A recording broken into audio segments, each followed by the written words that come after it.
Governments around the world are preparing for a weather phenomenon which could drive food prices to critical levels.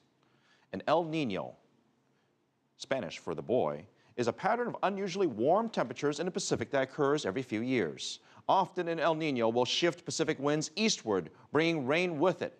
That means abnormally dry weather for the Western Pacific countries and flooding in South America. Now, weather forecasts say an El Nino is set to take hold for the rest of this year and possibly longer. The last El Nino was 5 years ago, and that brought record droughts to Southeast Asia. And India is one of the worst hit countries by the last El Nino in 2009. A massive drought there slowed food production, raising prices to sky-high levels.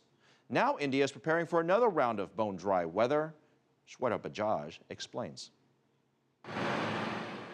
According to the Indian Meteorological Department, India has a 60% chance of below normal monsoon rains because of El Nino, an elevation in ocean temperatures that can cause drought.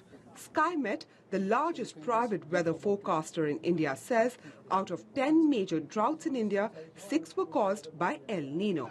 And drought can mean skyrocketing food prices.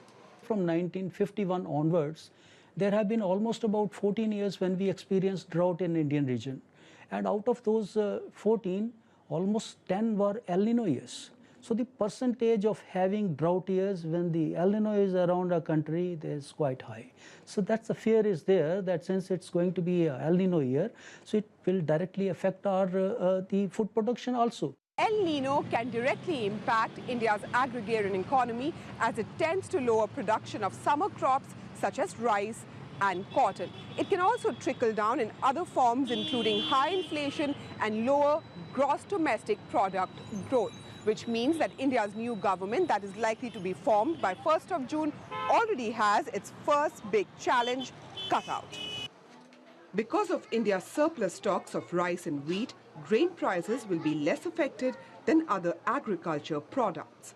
It would have an impact on the prices of fruits and vegetables and other high-protein agriculture, farm products.